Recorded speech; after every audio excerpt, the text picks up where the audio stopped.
Le visage de l'employé de la sécurité sociale devint livide tandis qu'elle fixait son écran. Monsieur Brennan, chuchota-t-elle. D'après nos fichiers, vous êtes décédé en 1994. J'ai cru avoir mal entendu. Mon nom est Pierre Brennan et j'étais bien vivant, assis dans ce bureau administratif exigu, mes mains calleuses serrant des documents d'assurance périmés. Les néons bourdonnaient, projetant des ombres crues sur les murs écaillés. C'est impossible, dis-je. J'utilise ce numéro de sécurité sociale depuis mon premier emploi à 18 ans. L'employé tapa autre chose. Son expression passa de la confusion à la peur. Elle attrapa son téléphone de ses doigts tremblants. J'avais 33 ans, récemment licencié de la Syrie, avec mes derniers 47 € en poche. Et apparemment, je n'existais pas. Ou pire, j'existais en tant que quelqu'un qui était mort depuis presque 40 ans. Derrière moi, je sentais le fantôme de mon beau-père, Roy Hatcher, qui m'avait jeté dehors 15 ans auparavant. Ces mots résonnaient encore. Tu n'es pas de mon sang. Jamais été. Jamais seras. Roy avait épousé ma mère Diane quand j'avais 8 ans, 2 ans après la mort de mon père Thomas Brennan dans un accident de camion. Dès le premier jour, Roy avait fait comprendre que j'étais juste un bagage. Sa fille Mélodie recevait tout. Vêtements neufs, jouets, fêtes d'anniversaire. Moi, j'avais les friperies et le silence. Le matin de mes 18 ans, mes sacs étaient faits près de la porte. « Tu es un homme maintenant », avait dit Roy. « Ce n'est plus ma responsabilité. » Ma mère n'avait pas dit un mot. Seule Mélodie, 12 ans, pleurait à sa fenêtre. Pendant 15 ans, j'avais construit ma vie à partir de rien. Chantier, entrepôt, scierie. Jamais demandé d'aide. Jamais accepté la charité. J'avais ma fierté et mon salaire, et c'était suffisant. Jusqu'à la fermeture de la scierie. Jusqu'à l'accident du travail et les factures médicales qui ont tout dévoré. Jusqu'à ce bureau où j'avalais ma fierté pour la première fois. L'employé raccrocha et me regarda avec ce mélange d'horreur et de pitié. « Monsieur Brennan, je dois vous demander de rester assis. Mon supérieur arrive. »« Qu'est-ce qui se passe ?» Un agent de sécurité se rapprocha. « Le numéro que vous utilisez a été signalé par Interpol en 1994. Il appartient à un enfant décédé dans un accident de camion avec son père. Mon père est mort dans un accident de camion en 1997. J'avais 6 ans. Je me souviens des funérailles. L'enfant qui est mort avait 3 ans en 1994. Un homme en costume marine apparut. Il regarda l'écran, puis mon visage. Son calme se fissura. Dans cette fissure, je vis quelque chose de terrifiant, de la reconnaissance. « Mon Dieu !» murmura-t-il. Verrouillez son dossier immédiatement. N'appelez personne d'autre. Il me regarda à nouveau. « Monsieur Brennan, ou qui que vous soyez, vous devez vous préparer. Tout ce que vous pensez savoir sur votre vie est sur le point de changer. » Je restais assis, mes 47 € dans mon portefeuille, mes mains tremblantes. Être jeté dehors à 18 ans n'était rien comparé à découvrir que je n'étais peut-être le sang de personne. L'homme, qui se faisait appeler Pierre Brennan, était sur le point d'apprendre que son existence était construite sur la tombe de quelqu'un d'autre. Je n'étais pas censé me retrouver ici. 33 ans, au chômage, mes derniers 47 € dans mon portefeuille. La salle d'attente sentait le désinfectant et le désespoir. Mes mains racontaient mon histoire. Cicatrices des chantiers, callosité de l'entrepôt, coupure fraîche de la scierie. Ces mains avaient construit mon indépendance depuis que Roy m'avait jeté dehors. Diane avait épousé Roy quand j'avais 8 ans. Avant, c'était juste nous deux après la mort de mon père Thomas. Je me souviens du jour où elle m'a parlé de l'accident. Son camion avait dérapé près de Marseille, en septembre 1997. J'avais 6 ans. « On va s'en sortir, mon chéri », avait-elle murmuré aux funérailles. 2 ans plus tard, Roy, superviseur à EDF, maison avec piscine. Pour ma mère, le salut. Pour moi, un homme calculant le coût d'accepter le fils d'un autre. Roy avait une fille, Mélodie, 2 ans plus jeune. Les lignes furent vite tracées. Elle avait cours de danse, vêtements neufs, fête d'anniversaire. Moi, les dons de l'église et des gâteaux de supermarché. L'argent ne pousse pas sur les arbres. Il faut donner la priorité à la famille. Le message était clair. Je n'étais pas de la famille. Ma grand-mère Ruth essayait de rester dans ma vie. Appel du dimanche, carte d'anniversaire, invitation à Toulouse. Roy trouvait toujours des raisons pour refuser. Le garçon a besoin de travailler, de se forger le caractère. Au lieu d'été avec Ruth, je tondais les pelouses. Roy ne prenait pas mon argent, mais s'assurait que je sache que tout était de la charité. Ton père aurait dû avoir une meilleure assurance vie. Ma mère se recroquevillait à ces mots, devenant un fantôme dans sa propre maison. Le jour de mes 18 ans, mes sacs étaient prêts. Tu es un homme maintenant. Ce n'est plus ma responsabilité. Ça ne l'a jamais vraiment été. Ma mère n'a rien dit. Mélodie a couru dehors en sanglotant. Je suis désolé, Pierre. Ce n'est pas juste. Ce n'est pas ta faute, Mel. C'était il y a 15 ans. Depuis, j'avais travaillé, économisé, construit une vie entièrement mienne. Pas d'aide, pas de charité, jamais. Jusqu'à la fermeture de la scierie. Jusqu'à l'accident qui m'a déchiré l'épaule. Jusqu'aux factures médicales. Jusqu'ici, sur le point de découvrir que ma vie était construite sur l'identité de quelqu'un d'autre. Le bureau semblait rétrécir. Madame Vega regardait alternativement son écran et mon visage, cherchant à résoudre l'impossible.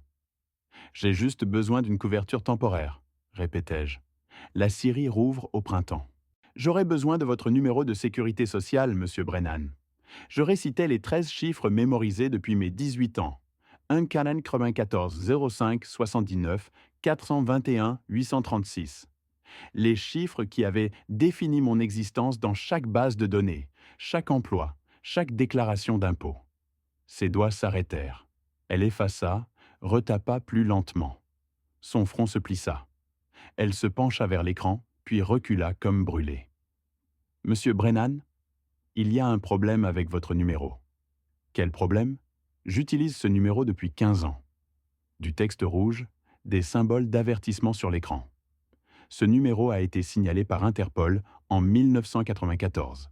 Il appartient à un enfant décédé dans un accident de camion avec son père. Pierre James Brennan. Le sol bascula. Mon père est mort en 1997. J'avais 6 ans. Je me souviens des funérailles. « Monsieur, restez assis. » Elle décrocha son téléphone. « Monsieur Randolph, poste 3, urgent. Numéro signalé. » L'agent de sécurité se rapprocha. Les gens sortaient là avec leur téléphone. La sueur perlait sur mon front. Bernard Randolph arriva. Grand, fin cinquantaine, présence autoritaire. Son calme se fissura en regardant l'écran. Confusion, reconnaissance, émerveillement. Mon Dieu, verrouiller son dossier. N'appeler personne. Je dois passer un appel spécifique. Que se passe-t-il ? Je n'ai rien fait de mal. Il m'étudia intensément. Est-ce le nom que vous avez toujours utilisé ? Depuis la naissance, Pierre James Brennan. Ma mère est Diane Brennan, née Hollis. Mon père était Thomas Brennan. Votre père est mort quand ? Le 15 septembre 1997, près de Marseille. Quel âge aviez-vous ? 6 ans, presque 7. Des souvenirs d'avant ? Spécifiques ? Les souvenirs étaient flous, comme du verre dépoli. Une cuisine jaune, ma mère qui chantait, le rire de mon père. Le numéro que vous utilisez appartenait à un enfant de 3 ans, mort en 1994, Pierre James Brennan et son père Thomas. 3 ans plus tôt que vous ne vous en souvenez. L'enfant avait 3 ans de moins. Mon téléphone vibra. Numéro inconnu. Restez où vous êtes. Votre vraie mère vous cherche depuis 30 ans. Agent Patricia Morris, police judiciaire, division des enfants disparus. La salle se mit à tourner. Madame Vega parlait de protocole. Randolph téléphonait. L'agent s'était rapproché. Et moi, 33 ans, je venais de découvrir que mon identité était construite sur le nom d'un enfant mort. Je me levai, jambes instables mais voix ferme. Je n'ai rien fait de mal. Si utiliser ce numéro est un crime, je n'en savais rien. Personne ne vous accuse, dit Randolph. Rasseyez-vous. Est-ce même votre vrai nom ? Demanda Madame Vega. Pierre Brennan, le seul que j'ai connu. Parlez-moi de votre premier souvenir. Pas ce qu'on vous a raconté. Ce dont vous vous souvenez vraiment. Je fermai les yeux. Une cuisine jaune, tournesol sur le papier peint, ma mère chantant. Mais les détails m'échappent. Des amis d'enfance avant 6 ans ? On déménageait beaucoup, disait ma mère, après la mort de mon père. Mais votre père est mort quand vous aviez 6 ans. Pourquoi déménager avant ? L'eau glacée, Ça n'a pas de sens. Tout pointe vers une possibilité. Vous avez été enlevé enfant et élevé sous une fausse identité. C'est dingue. Mais les pièces s'assemblaient. L'hostilité de Roy, le regard fuyant de ma mère, l'absence de photos avant 7 ans. Mon téléphone vibra. Palais de justice, 4 boulevards du Palais, 3e étage. Vos parents biologiques arrivent de Lyon. Ils vous cherchent depuis 1991. Je montrai le SMS à Randolph. La femme qui vous a élevé, Diane, où est-elle? Je ne sais pas. Mélodie a dit qu'elle et Roy ont divorcé il y a 5 ans. Maman est partie dans l'Ouest, en Bretagne. La police judiciaire l'a en garde à vue. Elle vivait sous le nom Diana Henderson. Elle a été arrêtée, recherchée pour enlèvement depuis 1991. Votre nom n'est pas Pierre. Le vrai Pierre est mort avec son père à 3 ans. Diane était sa mère. Elle a pris un autre enfant pour le remplacer. Vous. Ma mère qui me serrait trop fort. Son regard rempli de culpabilité ou de peur. Roy savait. La réalisation me frappa. C'est pour ça qu'il me détestait. Pour ça qu'il m'a jeté dehors. Elle a avoué à Roy quand vous aviez 17 ans. Elle l'a supplié d'attendre votre majorité. Il a accepté à condition que vous partiez. Alors il m'a jeté. La colère monta. Il m'a laissé croire que j'étais sans valeur pendant 15 ans. Les agents ont tout. ADN, photos, dossier complet. Votre vrai nom est Lucas Wade Palmer. Parents, Jennifer et Michel Palmer de Lyon. Enlevé d'un parking de supermarché à 6 mois. Mes parents, ils sont vivants? Très vivants. Votre mère dirige une fondation pour enfants disparus. Votre père est mécanicien retraité. Vous avez un frère, Denis, né après votre disparition. Madame Vega me tendit une photo. Une famille lors d'un événement caritatif. La femme avait mes yeux, même teinte de vert. L'homme avait ma mâchoire, ma carrure. Le jeune homme ressemblait à un miroir d'une autre vie. Ils n'ont jamais abandonné. 33 ans. Je regardais ces étrangers qui étaient mon sang, ma vraie famille. Les 47 € n'avaient plus d'importance. La sécurité sociale n'avait plus d'importance. Même la colère contre Roy. Tout ce qui comptait, quelque part à Lyon, 2 personnes prenaient point l'avion pour rencontrer le fils qu'elles n'avaient jamais cessé d'aimer. Emmenez-moi les voir. Je dois tout savoir. 2 heures plus tard, j'étais assis dans une salle de conférence du palais de justice qui sentait le café et la vieille moquette. L'agent Patricia Morris, une femme d'une 40aine d'années aux yeux bienveillants et aux manières efficaces, étala des photographies sur la table comme si elle distribuait des cartes. Chaque image révélait un autre morceau d'une vie dont je n'avais jamais su qu'elle existait. « Votre nom est Lucas Wade Palmer », commença-t-elle en faisant glisser la première photo vers moi. Un jeune couple tenant un bébé, tous deux rayonnant devant la caméra. Les yeux verts de la femme étaient identiques aux miens, jusqu'à la petite tache dorée dans l'œil gauche. Vous êtes né le 15 mars 1991 à Lyon. Vous aviez 6 mois quand vous avez été enlevé. Je pris la photo de mes mains tremblantes. Le bébé aurait pu être n'importe quel bébé, mais la femme qui le tenait était indéniablement liée à moi.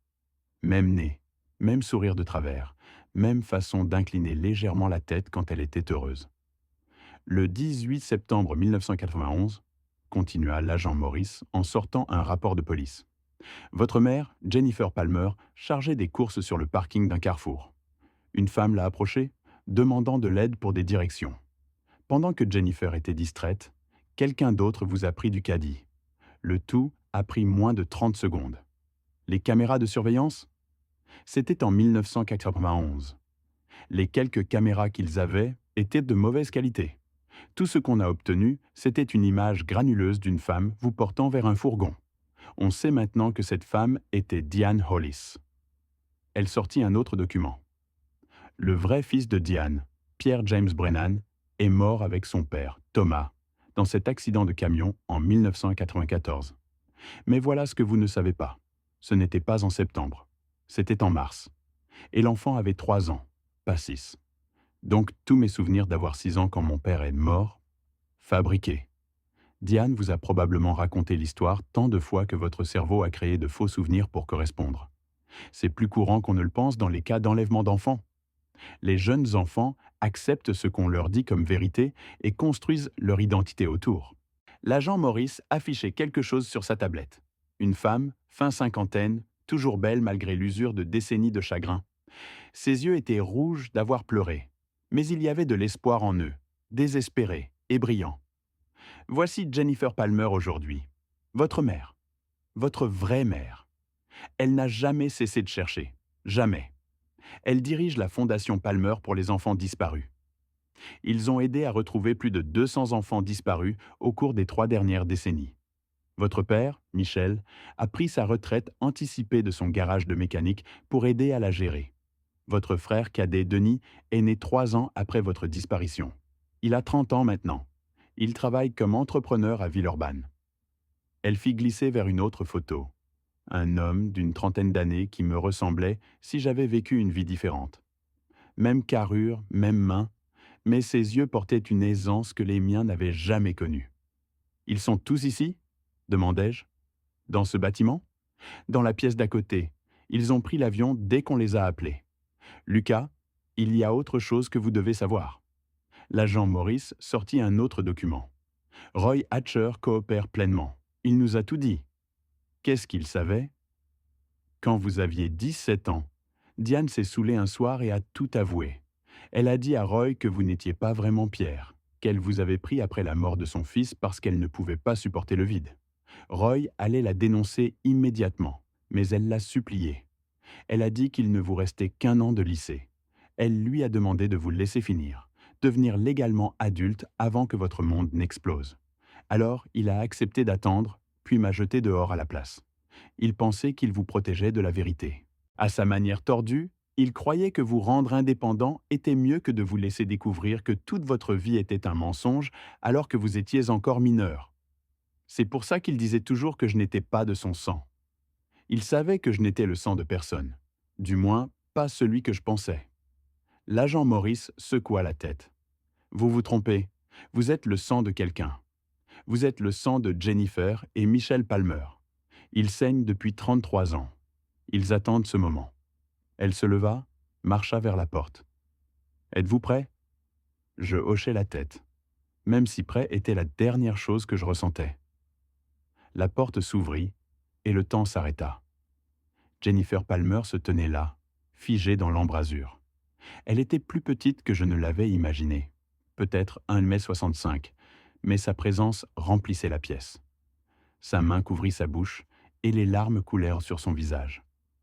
Derrière elle, Michel Palmer, grand et solide, agrippait le cadre de la porte comme s'il pourrait s'effondrer sans lui. « Mon garçon » murmura Jennifer, les mots à peine audibles. « Mon petit garçon ».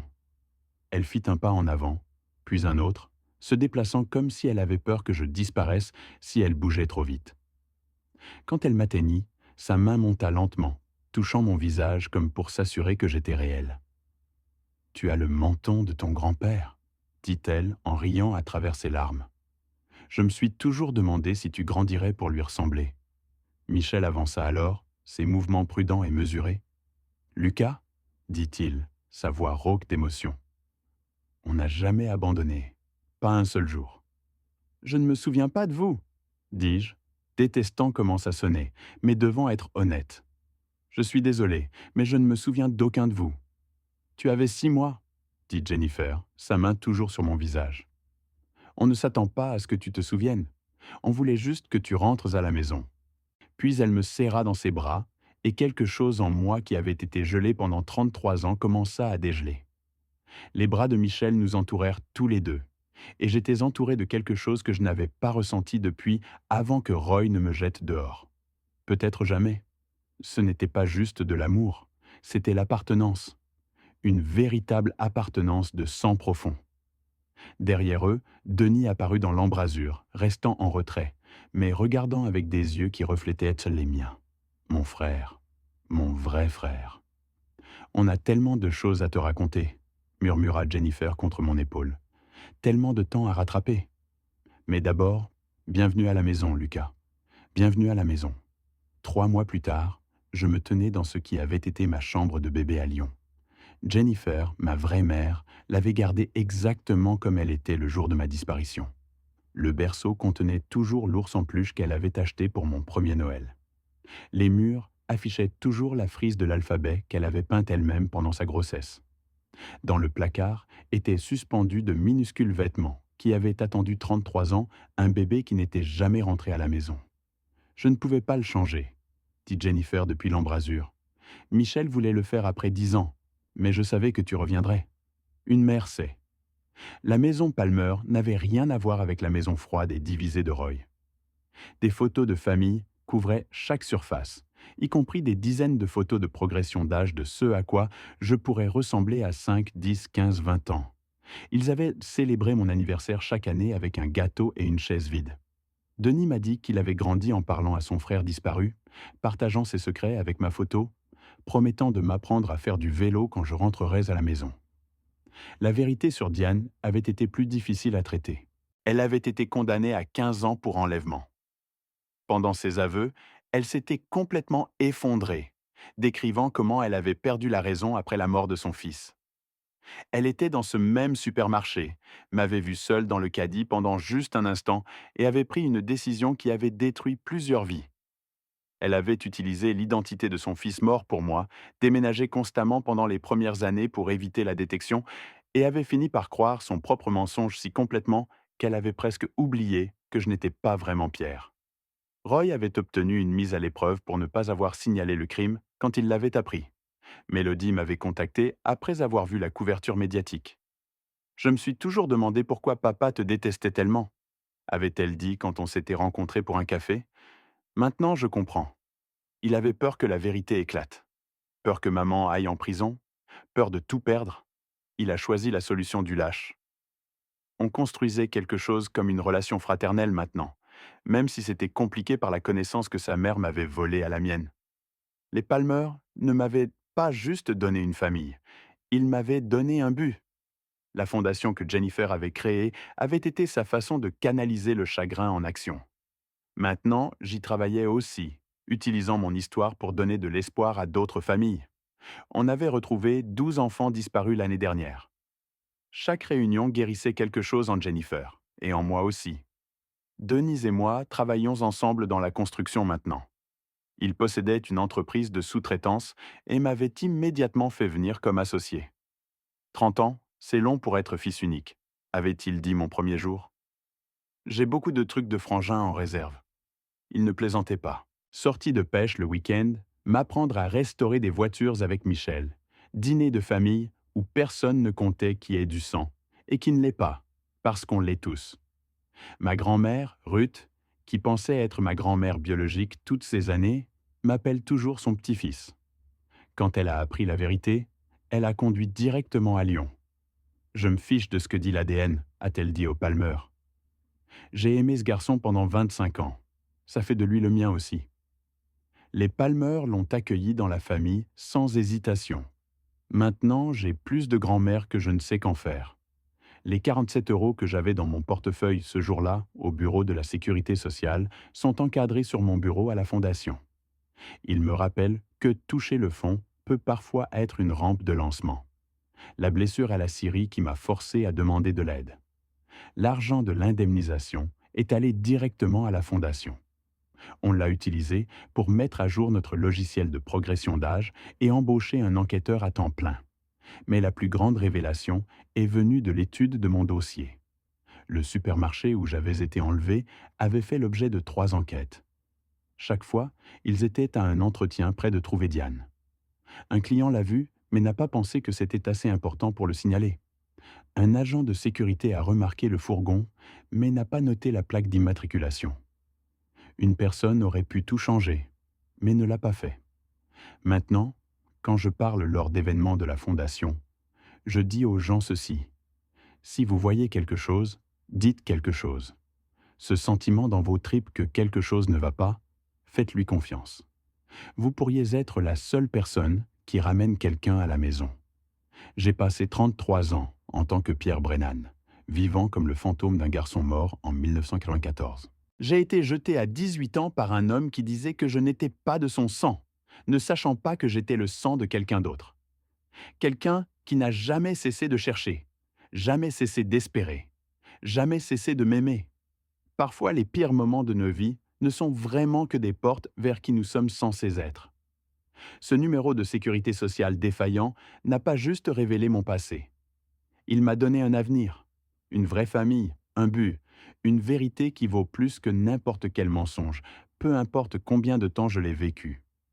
Le garçon à qui on avait dit qu'il n'était le sang de personne a découvert qu'il était tout pour quelqu'un, et que ce quelqu'un attendait depuis 33 ans pour dire juste un mot. Bienvenue. Chaque histoire de perte peut devenir une histoire de découverte. Chaque mensonge que nous vivons laisse des miettes de pain vers la vérité. Parfois, il faut juste une employée administrative, un numéro signalé, et le courage de suivre ces miettes de pain jusqu'à la maison. J'étais Lucas Palmer depuis toujours. Je devais juste tout perdre en tant que Pierre Brennan pour le découvrir. Merci d'avoir écouté mon histoire.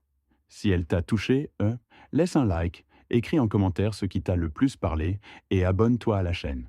Beaucoup d'autres histoires arrivent. Ce n'est pas la fin de la mienne, c'est seulement le début de quelque chose de meilleur.